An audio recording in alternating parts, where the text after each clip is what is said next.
أعوذ بالله من الشيطان الرجيم بسم الله الرحمن الرحيم ورحمة الله وبركاته.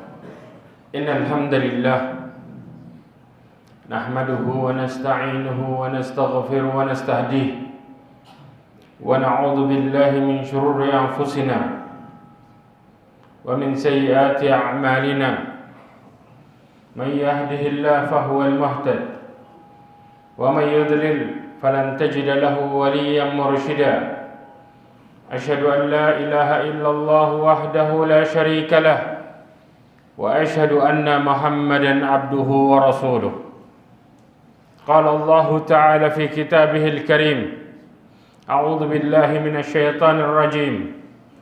يا أيها الذين آمنوا اتقوا الله حق تقاته ولا تموتن إلا وأنتم مسلمون.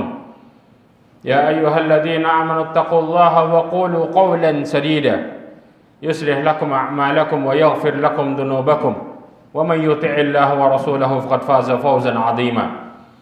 يا أيها الذين آمنوا اتقوا الله ولتنظر نفس ما قدمت لغد واتقوا الله إن الله خبير بما تعملون.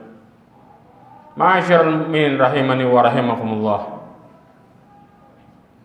Khatib selalu mengingatkan tentang ketakwaan kepada Allah Azza wa Jalla. Karena sesungguhnya ketakwaan merupakan tingkatan tertinggi yang Allah Subhanahu wa taala kehendaki kepada setiap hambanya. Ketika mereka bertakwa kepada Allah Azza wa Jalla, maka takwa itu akan menimbulkan rasa takut mereka kepada Allah, sehingga mereka akan menjaga amal-amal salehnya. Karena sesungguhnya menjaga amal saleh merupakan tujuan seseorang beramal. Berapa banyak orang-orang melakukan amal saleh dan mereka berpikir tentang banyaknya, namun semua itu hanya sia-sia belaka. Namun ketika seseorang melakukan amal saleh didasari dengan ketakwaan kepada Allah, maka mereka akan berpikir apakah amalnya sudah sesuai aturan dan ikhlas karena Allah atau justru sebaliknya. Disinilah pentingnya kita ketika muhasabah dan berbicara tentang amal. Karena sesungguhnya Allah Subhanahu wa taala berfirman di dalam surat Al-Mulk ayat 2, Alladzi khalaqal mauta wal hayata liyabluwakum ayyukum ahsanu amala wa huwal azizul ghafur. Allah mengatakan dialah yang menjadikan mati dan hidup supaya dia menguji kamu siapa yang di antara kalian yang lebih baik amalnya, dan dia maha perkasa lagi maha pengampun. Fudail ibn Iyad mentafsirkan kata-kata ahsanu amala, dikatakan akhlasuhu wa aswabuhu, yaitu orang-orang yang terbaik amalnya, yang dimana mereka paling ikhlas amalnya dan paling sesuai dengan sunnah Nabi SAW. Maka ketahuilah ketika mereka ikhlas dan sesuai dengan aturan, inilah tujuan kita diperintahkan untuk beramal. Namun ketika amalan kita jauh dari keikhlasan, Allah Subhanahu wa taala mengatakan di dalam hadis qudsinya, Allah mengatakan, ana aghna syuraka yani syirk. Aku adalah sekutu yang paling tidak memerlukan sekutu. Kemudian Allah mengatakan, man amila amalan asyraka fihi ma'i ghairi taraktuhu wa syirkahu. Dikatakan, barang siapa yang mereka melakukan amalan menyekutukanku bersamanya, maka aku akan meninggalkan orang yang mengamalkan tadi beserta sekutunya. Bagaimana ini bisa terjadi? Disebutkan di dalam tafsir bahwa Allah Subhanahu wa taala kelak di akhirat menyuruh orang-orang yang menyekutukan Allah untuk meminta pahala kepada sekutunya. Dan mereka tidak akan pernah diberikan balasan oleh Allah Azza wa Jalla. Maka disitulah dia dibiarkan bersama sekutunya. Mereka akan dikumpulkan bersama sekutunya, sehingga mereka menjadi orang-orang yang ditinggalkan dan menjadi orang-orang yang rugi selamanya. Maka ini pentingnya kita untuk memeriksa amal kita.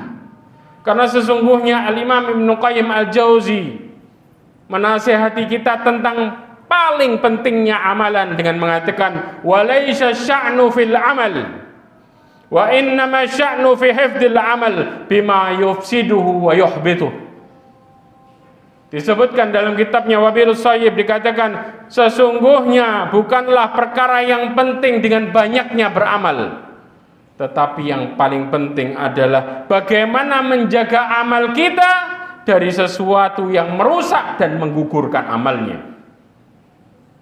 Ada hal yang kita nggak sadar, tanpa terasa kita menganggap itu biasa, yaitu ketika kita menampakkan amalan di hadapan manusia dan berharap penilaian seseorang dari amalan itu.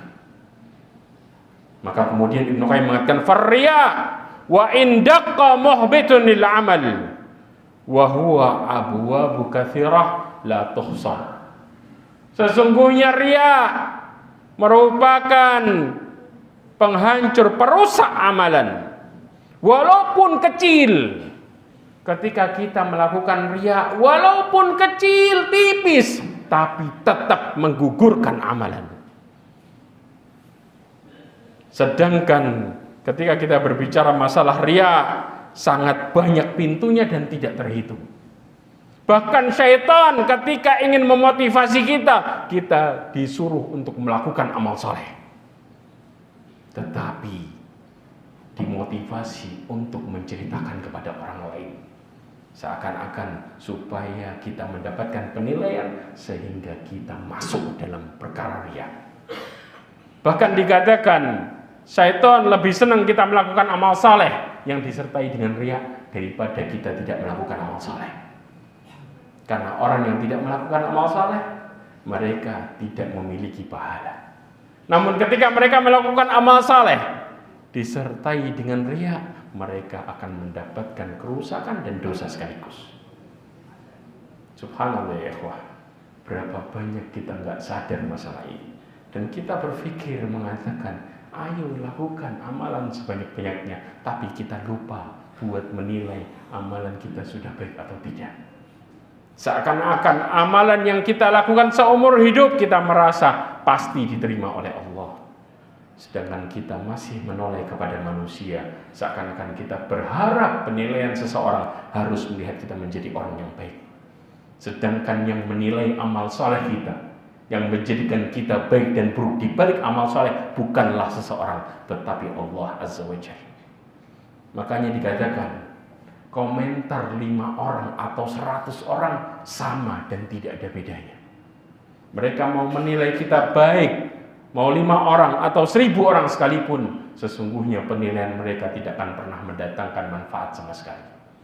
Karena sesungguhnya hanya Allah Azza wa Jalla yang bisa menjadikan seseorang mendapatkan kebaikan hidupnya dunia dan akhirat, bukan penilaian seseorang.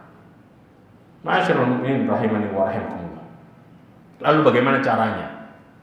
Hal yang paling mudah untuk menjaga amal saleh adalah dengan kita menyembunyikannya. Dikatakan oleh Abu Hazim di dalam kitab Syiar A'lam Nubala, dinukil dikatakan, uktum hasanatika kama taktum sayyi'atik.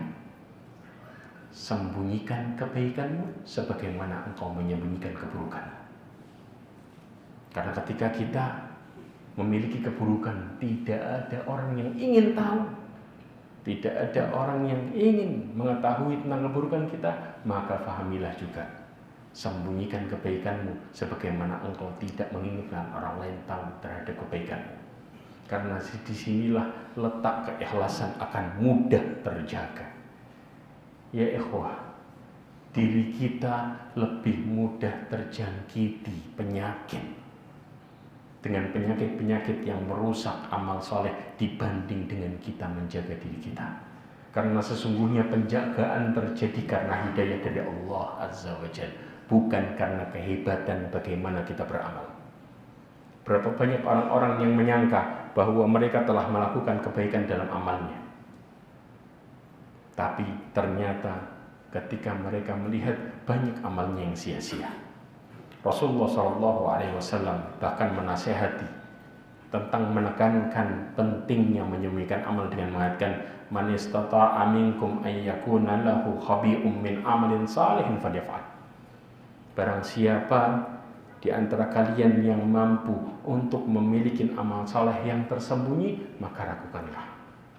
Karena pentingnya seseorang menjaga keikhlasan, maka Rasulullah SAW memerintahkan kita untuk lebih banyak menyembunyikan amal saleh. Lalu, apakah seseorang tidak boleh menampakkan amal salehnya? Allah Subhanahu wa Ta'ala memberikan nasihat kepada kita semua dalam surat Al-Baqarah ayat 271. Allah berfirman, in tubdus sadaqati fa ni'mahi wa in tukhfuha wa tu'tuha al-fuqara fa huwa khairul lakum wa yukaffiru ankum min sayyi'atikum wallahu bima ta'maluna khabir. Allah mengatakan kalau kalian menampakkan sedekah kalian maka itu baik. Akan tapi ketika kalian menyembunyikannya dan kalian langsung memberikan kepada orang miskin, maka itu jauh lebih baik. Disebutkan oleh Syekh Muhammad Ibn Shalih Al-Utsaimin mengatakan bahwa ketika seseorang itu menjadi panutan bagi orang banyak, maka menampakkan amal itu baik untuk menjadi inspirasi banyak orang. Namun ketika mereka bukan seorang panutan dan mereka hanya orang biasa, maka menyembunyikan amal itu jauh lebih baik. Ketika kita merasa bahwa kita ini mudah untuk tergoda, bahwa kita jauh dari kedekatan kita kepada Allah, maka perbaikilah diri kita dengan mulai menyembunyikan amal saleh. Karena itu jauh lebih menjaga. Bahkan ada sebuah kisah di mana seseorang yang bernama Ali ibn al-Husain ibn Ali, dia merupakan cucunya Ali bin Abi Thalib. Dia punya kebiasaan setiap hari dia biasa memikul karung yang berisi roti. Setiap malam dia bagikan ke rumah-rumah. Kemudian setelah itu dia pergi. Dan tanpa ada yang tahu siapa yang membagikannya. Kenapa?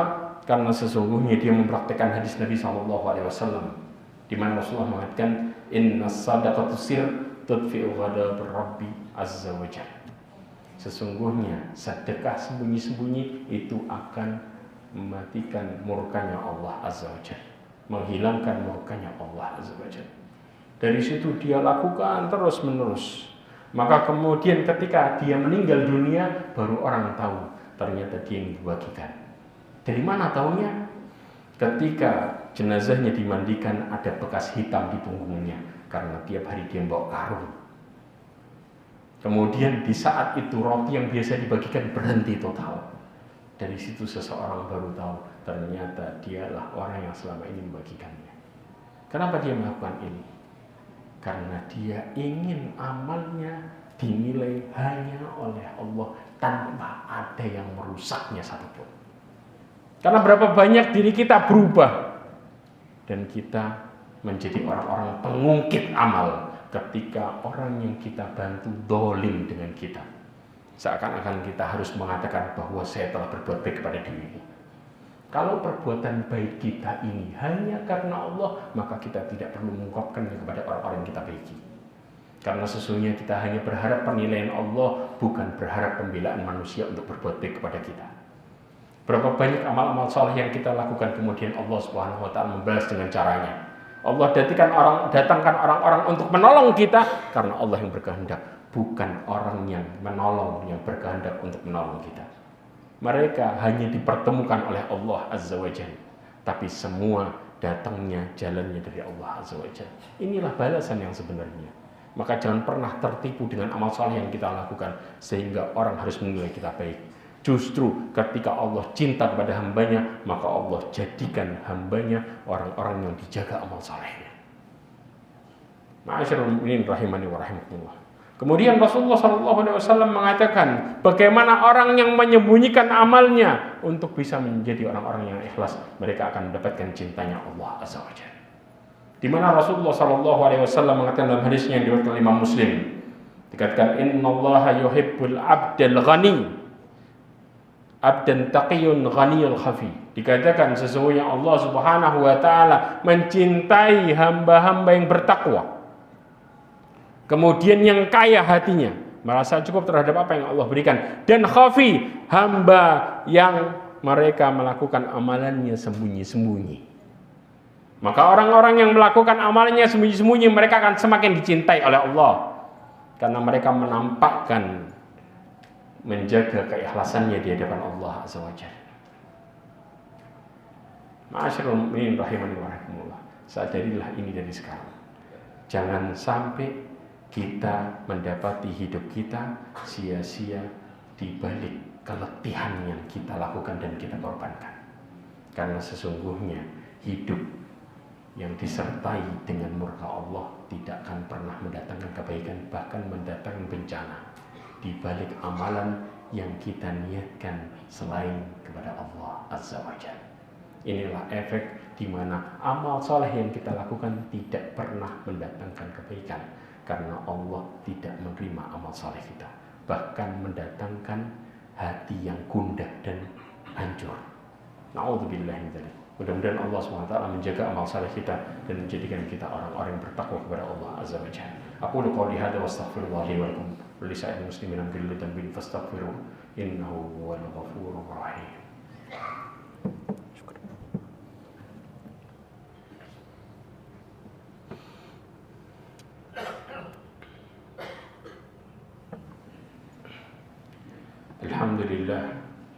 Alhamdulillahil wahidil qahhar Nabiyul Mukhtar. Walhamdulillahi wa kafa, wassalatu wassalamu ala nabiyil mustafa Muhammad bin Abdullah wa ala alihi wa sahbihi wa mawalah, wa la hawla wa la quwwata illa billah, amma ba'd. Ma'asyiral mu'minin rahimani wa rahimakumullah. Ada perkara yang lebih buruk lagi dari riya, yang lebih buruk lagi dari menampakkan amal. Bahkan perkara ini 2 kali lipat lebih buruk. Disebutkan oleh Imam Fudail ibn Iyad bahwa adraka unasun yura'una bima ya'malun fasarul an yura'una bima la ya'malun. Disebutkan, kami dulu mendapati orang-orang riya memamerkan amalnya yang saleh yang mereka lakukan. Kemudian sekarang mereka riya dengan apa yang mereka tidak lakukan.